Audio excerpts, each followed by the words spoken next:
Hi, Creative Genius. Hope you're all doing well. It's another Saturday, and it's Eric here. My name is Eric Amoakwa-Boadu, and this program is African Art Talks with Eric. And as we normally do every Saturday, we come your way with creative Black geniuses from around the world, displaying what they've created and talking about their life journey. Today is no exception, and I have a young, amazing, talented artist that I'm bringing your way. But before I do that, welcome, welcome, welcome. Let's make sure that we invite our friends to come and watch this show, and also do share it so that others will take part in this show. And as always, hey, put comments in the comment section, and I'll be more than happy to ask these questions to my guest, who I'm going to introduce very, very shortly. So for those of you who are new to this program, it's all about promoting creativity from the Black viewpoint, basically. So it doesn't matter whether you're living in Africa or you are in any other part of the world, as long as you're promoting Black art, hey, hit me in the background and I'll be able to bring a guest of your choice on as well. So yes, as I'm saying, just suggest an artist and I'll be more than happy to get in touch with them and bring them on this show. So let's not waste so much time. I hope you've got your cup of tea, you've got your popcorn, you are geared up to ask all the questions that you've got. Let me introduce my guest, and then we'll get the ball rolling. I'm excited. Are you? Let's make it fun. Right. So, my guest is called Charmaine Chanakira, and I hope I've pronounced the surname correctly. But Charmaine is a Zimbabwean-born, London-raised Afro-expressionist painter.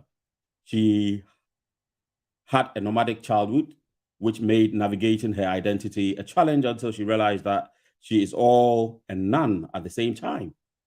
So Charmaine is self-taught and with no formal education in art or illustration, and her work is typically inspired by impulse and emotion.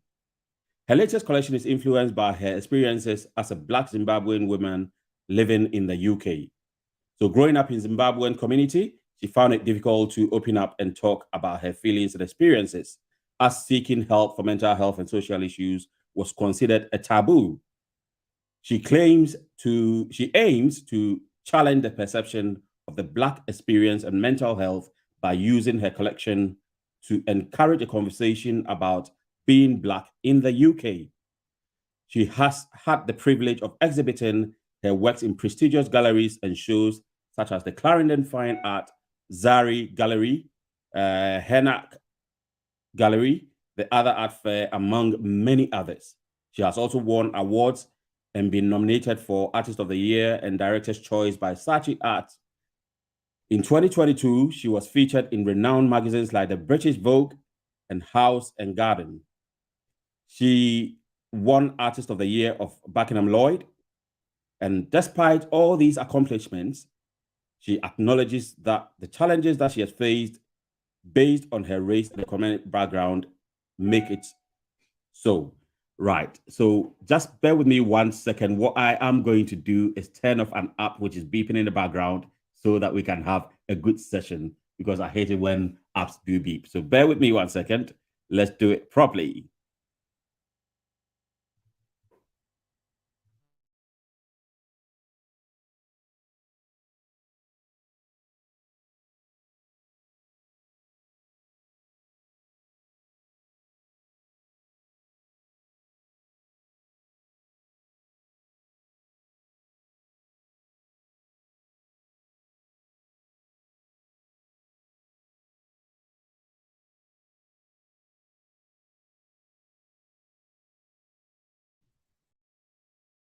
Great. So let's carry on with the bio. And I am not going to bore you so much with extensive reading of the bio, because everything in this bio would be actually focused on in this interview, because I want you to hear from her firsthand. So without much ado, let us invite our guest on and make sure, as we always do, to make her feel so welcome. Let's do it this morning. Right, Charmaine, how you doing? I hope you're doing so well. Hi, Eric and So finally, I get to get you here, so isn't it? Yeah. Finally, we get to speak this morning. And how's the weather down your end anyway? It's looking sunny, but I know the moment I step outside, I'll be like, oh. It's gonna, yeah. Typical London weather, isn't it? Honestly, there's been like 4 seasons in one day already. So Can you imagine? That's everything that happens in London on a daily basis. But anyway, right. So we're here today to talk about you and project your work to the world. It's amazing. Since the time I met you at Zari Gallery, that was the first time I met you, till now, and reading about you online, I've seen a lot of development as well as you being showcased to the rest of the world. And I'm like, wow, that's amazing. That is amazing. How do you feel? How do you feel about that? I'm still trying to process all of it, if I'm being honest. These are the things I talk about in therapy, like just being able to really experience and process like all of the achievements that have happened in the last 4 years. Right. So yeah, it's been amazing. It's been an amazing ride. It's been an amazing ride. Let's take it all the way from the top, this amazing journey from childhood. So where were you born? Where did you grow up? Born in Zimbabwe, in Harare. So any of my Zim people out there. All the Zimbabweans, shout out. Make sure you come and support your sister. Yeah. And I moved over when I was about 5 or 6 years old. Oh, that was quite early. Pardon? Yeah, that was quite early. Yeah. So I spent the majority of my life in the UK, but still like learning how to navigate that identity is hard work. Because I can remember like the first, I won't say the first 5 years of my life, but I still have like strong memories of being in Zimbabwe and like my culture and my heritage, and then moving over and shifting over to a new culture, a new way of living, a new way of being. Cause a lot of identity issues, because you don't know if you should lean towards this, or because I was predominantly raised here, should I lean more that? So I spent, I guess, most of my adulthood trying to figure out what it all means and who I am. I can identify with that, because mine was the other way around. I was born in the UK, sent back to Ghana at a very early age, had about 20 years in Ghana, and then came back when I was about 22. So, but I can identify with what you're saying, the yin yang, each culture trying to pull you towards them, and then you having that mental battle of identify where you belong.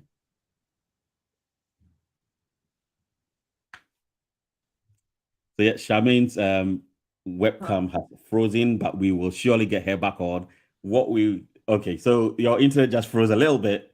I'm not sure whether you caught my question right there. Let's start again. I didn't catch the question, but I caught what you were saying about being caught between two cultures. Good. As long as you got that, we're good to go. We're good to go. And then when you came back to the UK, what really got you? Tell us about your early days, primary school, secondary school. What really got you into this artistic journey? I remember when we used to live in Crawley, at an art club when I was about 5 or 6 years old. Yeah, about 6 or 7. Year 1 or year 2. They had this after school club, as my mum and my aunties were at work. So they used to put me and my cousins in this art club and a sewing club. So we used to learn how to make little pots and clays and stuff. So I always used to love being in like art club and in sewing club. But I never really thought anything of it. I thought it was just something we did after school. And then when I moved to London, my sister was really into art, and I started copying her. Like she used to have these coloring books she used to draw from, and then watching her, I started like drawing as well. And eventually she stopped drawing, and then I picked it up. And then I've always kind of been creative. I used to like making things out of God knows whatever I could find, drawing on walls, whatever I could do. I used to love doing that. And then I did art GCSEs. Kind of sucked, really. Right. In my head, I was a lot better than I actually was. I used to compare myself to my peers and stuff and being like, you're actually really good at drawing. You're actually really good at painting. Like, I just not quite there yet. So when it came up to like deciding what I was doing in uni, I went down the graphic design route, because I guess it allowed to be creative in other ways opposed to like fine art, because I didn't think I was a fine artist. It's just I didn't have the skill to go down that route. Fine. So I thought graphic design was fine. I could illustrate a bit. I could like do a bit of typography, and then realized that I sucked in that as well. So like I just didn't know what was that. I just was creative. I always knew that I was creative, and I always wanted to work in like creative industries. So like after uni, decided to go like freelance graphic design again because nobody would hire me. Okay. Oh yeah, so I'm back. So the first thing I thought, like after uni, since no one wants to hire me, why don't I hire myself? So right. started creating little handbags and phone cases like this. Oh, little okay. accessories. They're mainly for me, but like friends started saying they liked them, so I started like marketing them more, and I did that for a few years. Right. Just went down the entrepreneur route, and then after a few years, decided that I hated it. But mainly because of social media. There was so much pressure to be a certain person or a certain character, or to produce certain work or art or illustrations that other people like, and it no longer was for me. For you, yeah. So yeah, it made me hate that business. I loved it in the beginning. It was like my baby, and it was something that was truly for me. But then when I started being a social media entity, that went away. So then decided to retrain as an art psychotherapist because while I was, honestly, my journey is so long. So like while I was doing the freelance phone cases and makeups and graphic design stuff, I was also working in like random agency jobs. So I'd work in like housing negotiations. I'd be working. Hey, a woman got to pay the bills, isn't it? Gotta pay the bills, honestly. So I'd be working in random places that put me around a lot of people that were going through like mental health distresses, and I found purpose in that. Like I loved being creative, but I felt like after experiencing those kinds of jobs, I really had a passion for helping people. I've always had a passion for helping people, but it really, really drew me more. Because you experienced it firsthand, isn't it? Yeah. Yeah. And then like after that, I worked in IT for a year. After I decided I hated graphic design, I worked in IT for a year. And that's when I realized I hated that more than anything else that I ever done.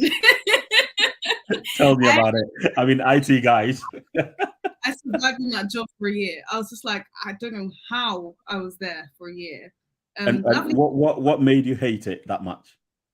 It was too technical. I was finding in every space possible to make it a social space for me in terms of like finding ways to help people in the office, or by creating like clubs where we can all talk and chat, or like just finding ways to make connections.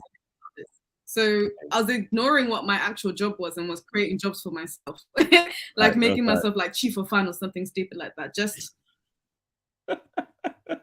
chief of fun. I like that title.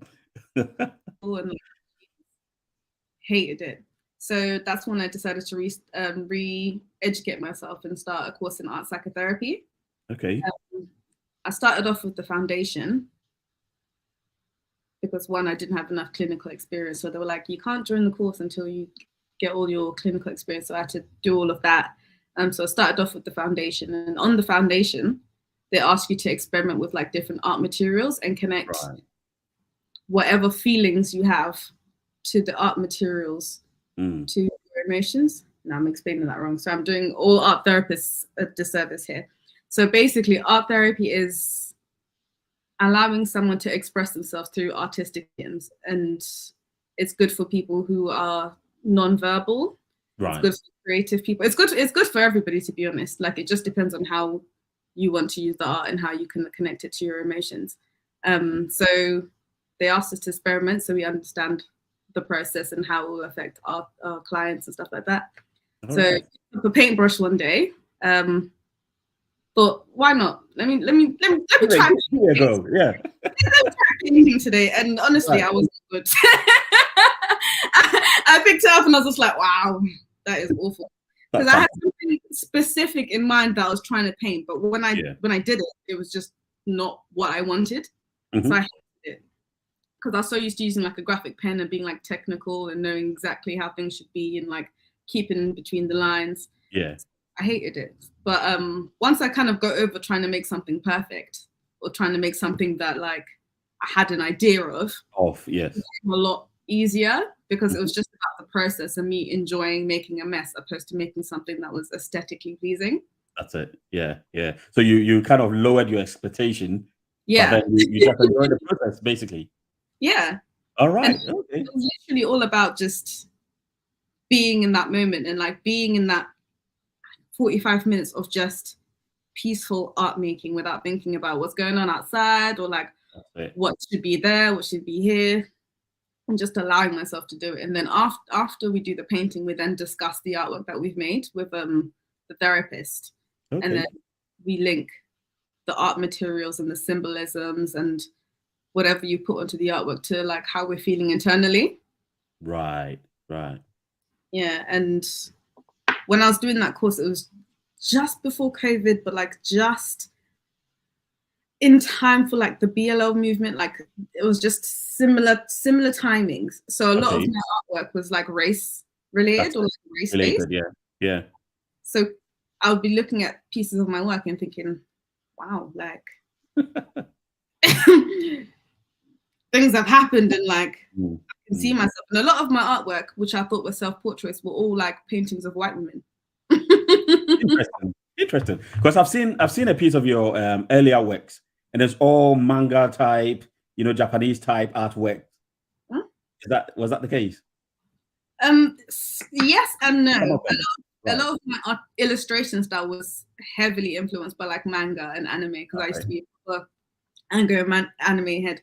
But the paintings that I was creating were of white women, like on an unconscious level. Sometimes with the manga and anime stuff, I knew what I was doing. I knew my time. I knew who was buying from me, so I knew what kind of artwork I needed to make. Yeah, that's why I started hating it. But with the paintings, it was all a subconscious process. Right. And how I was connecting it to myself, because each time I created a self-portrait, she was coming out white. Interesting. That's interesting. Tell us more. Tell us more. I mean, what do you think made you do so? Even if I made something out of clay, I would be painting her with white skin. So when I started like going through my own art therapeutic process, I started to really unpick why that was. Yeah. I don't know if some of you know, like before, not before Charmaine, but before I was openly Charmaine, I was Karen. So full name Karen Charmaine Chanakira, but Karen Chanakira. Because when I moved from Zimbabwe, in Zimbabwe they called me Charmaine. Right. Okay. So this Karen persona or this Karen personality really took dominance over the Charmaine character that I was in Zimbabwe, if that makes sense. Just in order to fit into the UK, it was like I created a mask or a defense and assigned Karen to that person or entity. Yeah. So, this is going deep because it's all about like internalized racism. Hey, let's go deep. Let's go deep. I think you will help a lot of people who are going through similar experiences. And we'll link it back to your art. But it's really important. This is what this is on, to be honest. How's a little person you can internalize so much racism and so much ways of coping with racism and discrimination. I created a persona. This Karen persona was a protective device to survive in the UK. Like I knew how to be approachable to my white audience. I knew how to know when to speak. I knew when to laugh at jokes that weren't funny. I just right. That was a shame. We're losing her a little bit, but hey, what an interesting story that is coming through. Charmaine, if you can hear us, I'm back. Can you repeat just your last sentence, and then we'll carry on from there. Yes, I can hear you. Your line just keeps breaking. Yeah, it's an interesting story. So you knew how to speak, you knew how to fit in, you knew how to.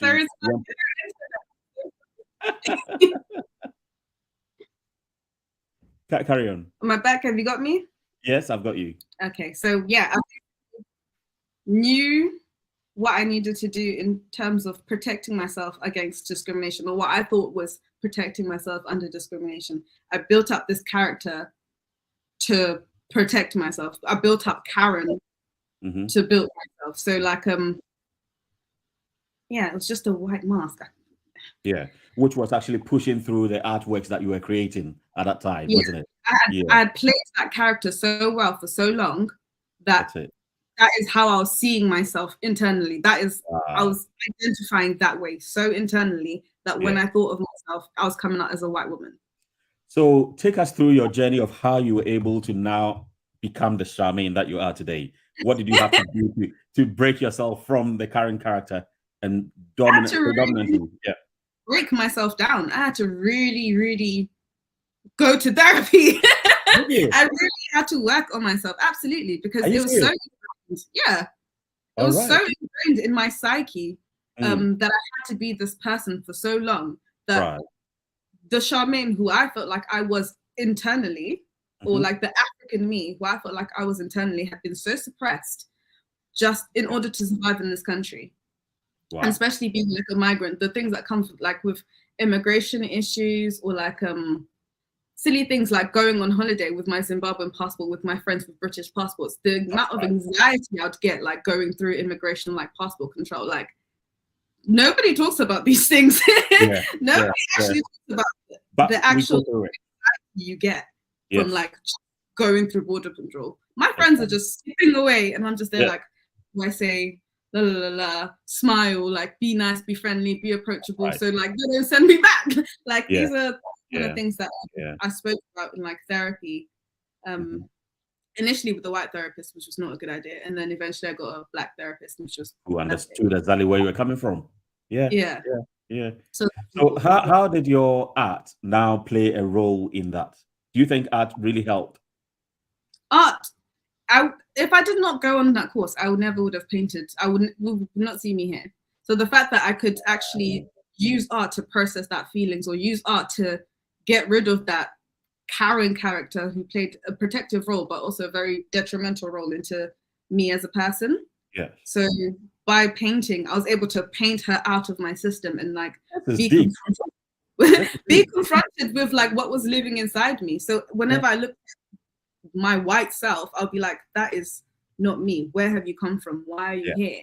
And then through, I guess, speaking or like connecting with my artwork, I then realized like why this Karen person was built up so much and like what she did for me. And then I was able to thank her and be like, thank you for protecting me for all of these years, because that's what she was designed for. Yeah. And then I got rid of her and then reconnected with Charmaine, who was like my inner child, my real me, and reintroduced her back into the world and back into existence. And now I feel like I'm living an authentic life as my authentic self. Fantastic. After getting rid of yeah. And I think reintroducing her, Charmaine, into the world has been done perfectly well, because Charmaine is putting up some fantastic pieces of artwork, which I'm going to show. But before we do that, were there any resistance to you pursuing art as a career? Because, you know, parents from the African side of the world always push children towards traditional subjects, like come and be a doctor, be a lawyer, engineer, whatever. Did you have such messages from either friends, parents, or anything? Yeah, like Mama didn't understand it, like any of like the directions that I picked. First was like, no, get a real job, like get a real job. Get a real job. And then when I decided to go into art psychotherapy, she was just like, well, why do you want to do that? Like, why do you want to carry other people's problems? And I could understand, like, from like a traditional African parent, like she wouldn't understand why I want to get into mental health or like carry other people's problems. But like for me, it was really important. And then becoming an actual artist, she was just like, get a real job. Until she actually started seeing like me doing things, and then she's been really supportive now. She's my biggest fan, so I can't even complain. Especially when the catering starts coming in, you know. She's like, oh, when it starts coming in, everything changes. She's like, okay, that's fine. Yeah, go on. Aren't you painting today? You know. That's great. So let's carry on. No, in terms of like, as easy as I'm making it out, it has been difficult, especially as a Black woman. And in two layers. One, it's hard to get into the door without having to really like push your way in. And two, once you get into the door, a lot of people want to exploit your blackness, especially post BLM. Being a Black woman in art became like a buzz thing. People just want you because you're a Black woman. All right. Okay. Market you just because you're a Black woman, because they need a Black woman in their in that. Yes. And not necessarily the piece of artwork per se. It's for them to take their it's for them to take the diversity quota. Wow. So wow. We have a lot of that going on. We'll talk about that. We'll talk about that later on in the program. Yeah, but let's show these beautiful pieces. I mean, when I saw them in Zari Gallery, I was really drawn to popping color motifs. And because I'm from the African continent as well, I identify straight away with your pieces. What is your message in your pieces? Pardon? What is the message that you're trying to communicate in these pieces? Mainly being radically authentic and allowing yourself to feel is like the message that I want to portray. Like, being yourself is the root to a lot of my issues. Like, I spend a lot of my time not being myself. So finally getting the opportunity to be myself as an adult is the most freeing and liberating thing. And it works interrelationally, it works professionally at work. Once you can be yourself, a lot of your suffering gets taken away, because you discover your own boundaries and how important you are in whichever space you put yourself in, and not allowing yourself, one, to be taken advantage of, two, to be put in situations that you're uncomfortable with. So at the moment, my current collection is about being like radically authentic and and choosing yourself and choosing your own mental health, even in uncomfortable situations. And I think that is a stance that every person who's developed their subconscious mind should be taking. It's not about somebody else. The journey on earth is just about you. And therefore, I like that statement, being your authentic self. Radically as well. Radically authentic, because that's the difference. I like that. Radically authentic, being very okay with you and yourself. Wow. So let's look at these two pieces. Can you tell us a bit about these? The first one is called Everybody Prays in the End, and that speaks about the fact that we're all human and we all can feel and experience things that hurt us, regardless of your money, your creed, the job that you do, your skin color. Everybody wants to be saved in a way. When you're sick, you pray or you wish that you get better, regardless if you're religious or not. There's times when you're just like, please, like, help me, like something needs help. So it's just an image of how we can all be vulnerable, and sometimes it's okay to be vulnerable. It is, yes. To live in that vulnerability, you can ask for help. And that kind of links to the next one. The next one is an image based after another image, basically. It's a part 2 of another image. And it's of me allowing myself to be protected. Okay. Because I spent all my life learning how to survive, or in survival mode. But now as I get older, asking for help is okay. Okay, isn't it? Asking for help. There's a lot of help out there, but unless you ask, you'll never get them. Yeah, and you grow up feeling like you have to be tough or strong, like a strong, independent Black woman, that trope that's been given to me. I'm rejecting it. No, soft life. I'll ask for help and I'll ask for support if I need it. We don't have to suffer alone. And I think that's something that as young Black women, we were taught to, like, we got to be strong, we got to be independent. And then, stand up for your rights. Yeah, it's good, but it's also very, very unhelpful when it comes to Black women seeking help for mental health issues. And you depict that really well. So how do you go about choosing your subject? How do you, because within your pieces, let's show this again, you've got so many layers that you can actually peel. I can just scratch the surface. I can see just a human figure, but you have so many things: scribbles, text, images, African motifs, so many layers. How do you go about choosing your subject? How do you do it? I try not to overcomplicate it or overthink anything that I'm doing. The more I try to think or like make something, the more it doesn't come out the way that I need it to. So it's literally just an emotional vomit onto a canvas. Whatever is happening here needs to happen there before I process it out here, if that makes sense. It just needs to be bleh. this is what it is. And then I figure out what's going on after. But then towards the end, that's when I really like put in the fine details. And some of my paintings or pictures connect with like hidden symbols. So I have like hidden words and hidden phrases that are interconnecting throughout like different pieces of my artwork. So if anybody can figure that out, I will literally give them £1 million. I said that if you can figure out the hidden stuff that I've put and what it means, I will pay you. Whoa, that's a challenge that I'd love to take up. So this is a challenge that I would love. I will pay you. I would love to take up this challenge. Do you know what I'm going to do? I'm going to go back to each of your pieces and just get a microscope and just study each one of them. So for any art historians out there, have a field day. Wow. No, this is good. It shows how confident you are in your pieces and the message that you actually hide in there sometimes. Because every artist has their own message that they don't even want the world to hear, but they put it in the piece. That's right. And you do that so beautifully. So these are very bold motifs. And your color scheme is also so beautiful. How do you make sure that you, as you said, you just vomit your emotional thoughts on there, but they turn out so beautifully? How do you control that? I think if we're talking on a technical level, it's just about balancing the colors. Yeah. So knowing like, if I've got enough pink there, how do I make it balance on the other side of the page? So it's just about composition and like knowing where to put things. And I think that comes from like my graphic design background, that I can actually good with composition and knowing where to put each color. Beautiful. I mean, you achieved that effortlessly. And before we go ahead, I would like us to see you in action, just so that we appreciate what you go through. So let's watch a very quick video that I put together of you in action.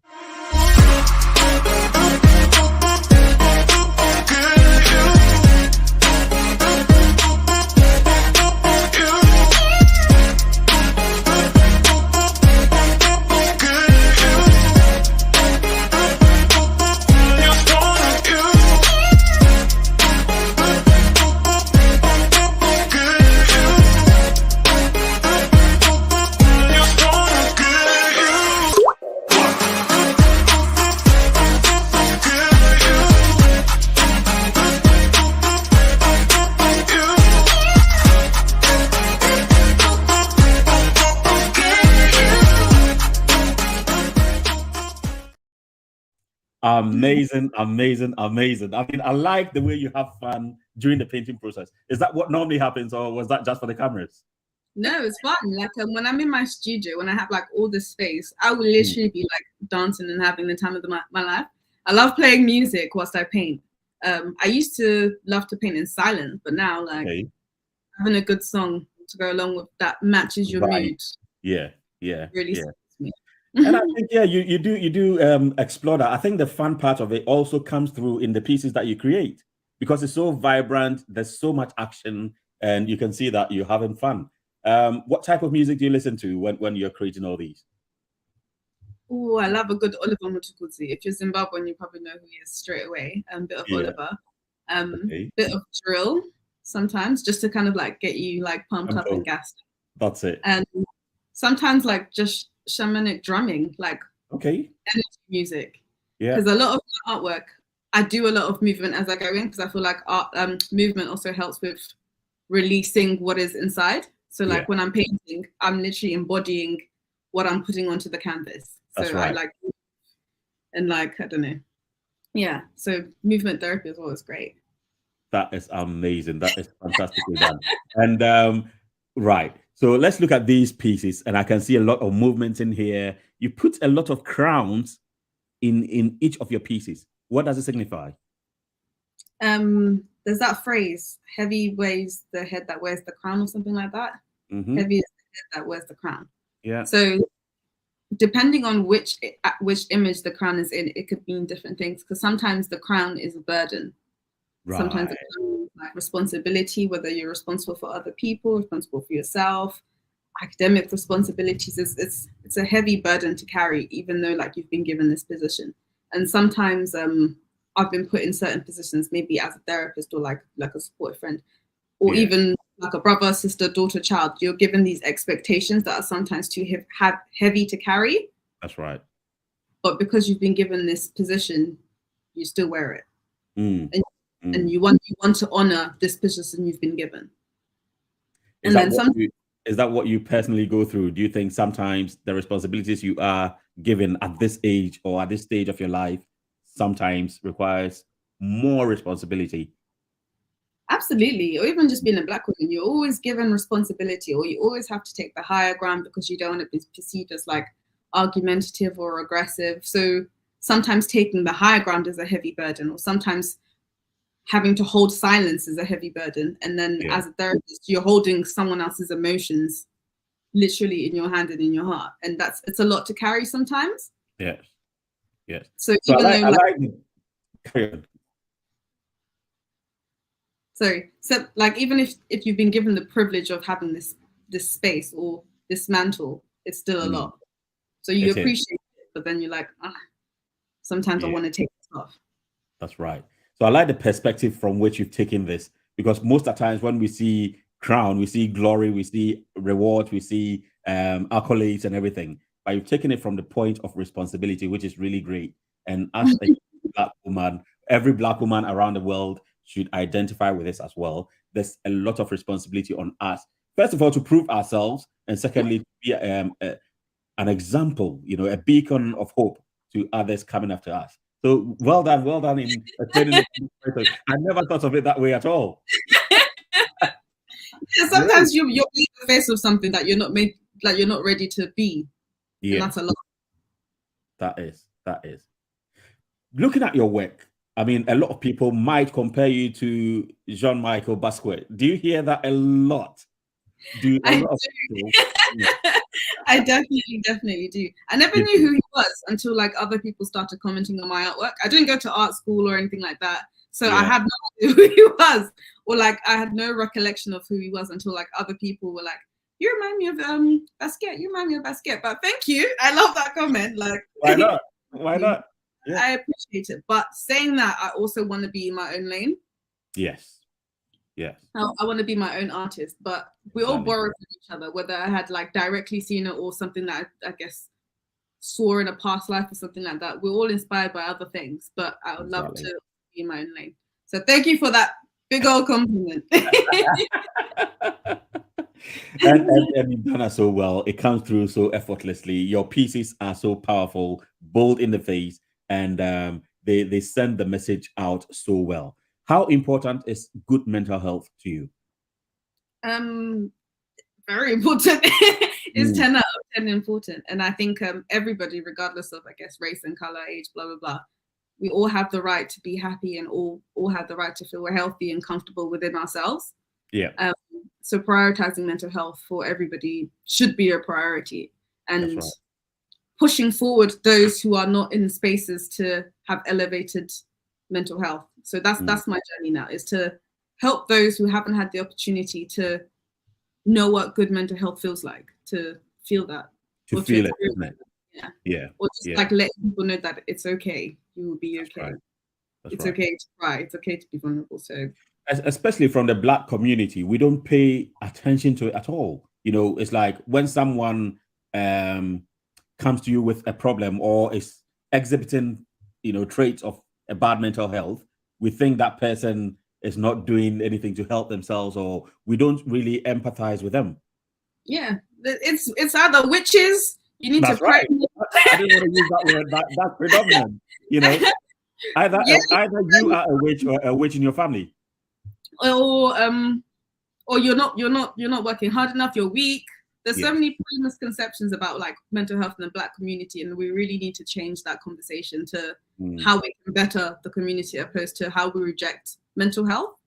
Yes. If your son is telling you he's upset, he's not lazy. If he's telling you he's depressed, he's not lazy. Like there's something going on, and we should really explore that, pay attention to what is ailing our children or ailing our brothers, or ailing our parents. It's really important. This is how we prevent suicides or even like deterring mental health or like long-lasting mental health issues, by paying attention and actually giving space for people to talk about their experiences. So, I mean, why do you think it's become so prevalent these days? Why is it everyone talking about mental health, mental health? Does it mean that in the olden days we didn't have such issues? Or people of this era are much lazier, as you said? People see it as laziness. We're tired. We're tired of feeling unwell. And I think a lot of the BLM movement and COVID, especially after like pandemics and being like locked into our houses for like 2 years, people really struggled and suffered, and people were more able to call for help because they needed to. It got to the point where it was a life or death situation, so people need to now. So the conversation has become larger. And in the Black community, post BLM, that was a very traumatic experience for all of us, viscerally and intergenerationally, and just like in your own lived experience. Like, we're watching our brothers and sisters getting murdered on the streets. Oh yeah. On a continuous basis. So in light of that, we have PTSD, and that's coming out, and we're ready to talk about it now. We're ready to talk about it, and I like that. We should talk about it, and we are ready to talk about it. Right. In one of your interviews, you did say that you found that painting carried you away to a place where it made you calm, safe, and unjudged. Now, you weren't bound to create something perfect. You didn't have to color within the lines. You traveled to a place where you felt you were face to face with your feelings and confronted them with every single brush stroke. What does this mean personally to you? So when I was experiencing this for the first time was when I was doing the Art Therapy Foundation. Like, when I stopped feeling like I had to make something perfect or something that other people would like, and it just became about me and my experience. That's what it took me to a place where I could just be alone with my feelings and not really think that this needs to be perfect.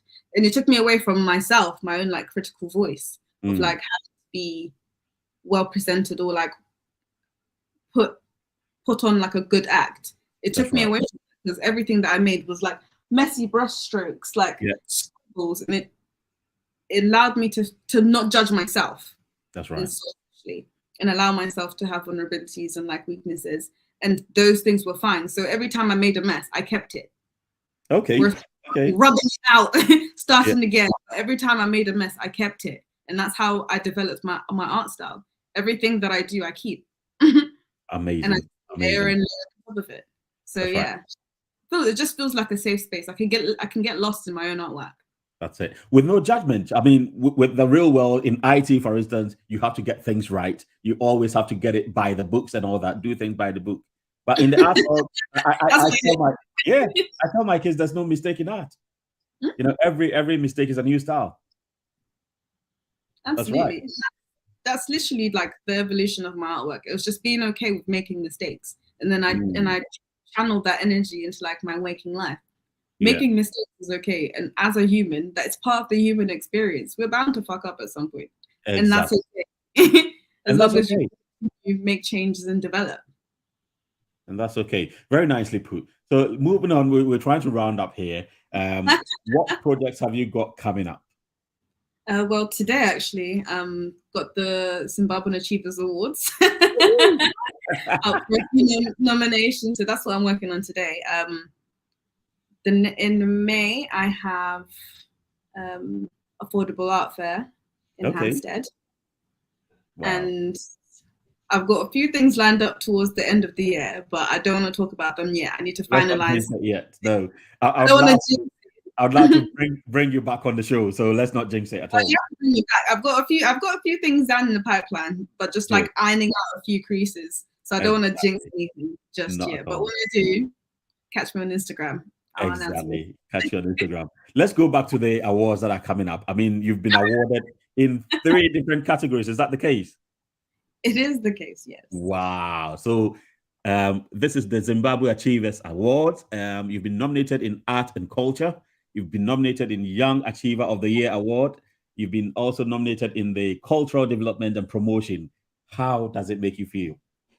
3 categories, man. Terrified.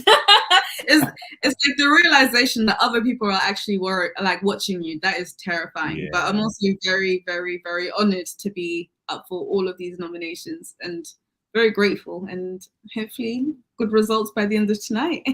Good results by the end of tonight. We're all behind you. We're wishing you all well, making sure that you get something, you bag something. I mean, 3 categories. we can't go wrong. If there's any voting, yes, I can see the voting over there. I think it's ended actually. It ended on the 15th of April, but we hope all your fans voted for you. Lastly, let's talk about AI and art. Now, it's a subject area that I really want to talk about. A lot of people love it. A lot of people are complaining, especially from the artistic point of view. What's your take on AI and art? I guess AI opens up different avenues for people who don't have like naturally artistic abilities. So I understand why people would really like gravitate to it, and it is quick and effective if you need something made quick and effectively, right? However, as an artist, no, don't love it for us. Don't love it for us. I did not go through everything that I went through for a robot to duplicate my work. I had to find my style. That's and like really figure it out. And then for a machine to like copy and paste that is and very disrespectful. It's very, very disrespectful. I mean, from a conceptual point of view, I like it for artists to use it as a tool to conceptualize what they want to develop in future, but not to rely solely on it as the finished piece. Because there has to be the element of the human interaction, the human imaginative. That comes from the heart. So exactly. Kind of rude. It takes the heart from the art. So yeah. I like your take on that. Right. So lastly, have you got any last words, advice for young artists coming up, how they can be successful as you are? Or join your journey, basically? My piece of advice is be authentic. It's so easy to be caught up in like the social media aspect of this art industry, because a lot of our promotion is on social media, but that really, really takes away from you as an artist, and especially when you don't get validated by like likes and like shares, all of that stuff. Don't let that take away from what you are making, and don't let followers or anything like that influence how much you love your own craft, because that could really take away from the experience. So just be authentically yourself, radically yourself, and enjoy your art. Enjoy the process. Don't wait for results. Just enjoy the process. I like that. Don't wait for gratification. Don't wait for results. Don't wait for the applaud. Just enjoy it. And be radical. One word that you've been using throughout this interview is radicalism, and I like that. But without you being radical, you can't achieve anything. Exactly. Thank you so much. If you want to really reach you, I've got your Instagram handle and I've also got your website. Are these the places that people can reach you on? Oh, that my Instagram handle is very incorrect on that. Okay, we'll correct that. So forgive me for that, but definitely I'll pick out the correct. So your website is correct on that handle. Your Instagram handle is incorrect. So what's your Instagram handle? It's at Chanakira-san. So my last name at SAN. That's right. So if they type your full name within Instagram as well, are you going to come up? Me and some other random Charmaine Chanakira in Zimbabwe. Right. Okay. Good. So in the comment box, and YouTube, I'll make sure I put your correct handle in the comment section so that people can find you. But no, we really appreciate your time. We know you're quite busy. You've got a busy day ahead of you for the awards. We wish you all the best. And thank you so much for making time to speak to us. I hope it's not going to be the last time, but we will follow your journey and bring you back on the show. You will see me again. And thank you for everybody for tuning in and supporting. Thank you so much. God bless. Thank you. Right. So that was Charmaine over there. What an interview. She went really deep into how art therapy can help you overcome challenges, how she also used it in her own life. So she's experienced it firsthand and has shown us how her art helped her through the challenges that she went through. But guys, thank you so much for joining us today. And as I normally do, I bring a creative genius every single Saturday. These are some of the people that I've already interviewed. But if you have a recommendation for a Black artist, a Black creative that you'd like me to bring on this show, do well to comment in the comment section and I'll bring them on immediately. I'll contact them and bring them on. Also do well to subscribe to my YouTube channel. If you type in African Art with Eric, I'll pop up and subscribe and share this page so that others will subscribe to it. So thank you so much. Have a lovely day and we will see you next week. God bless. Bye-bye.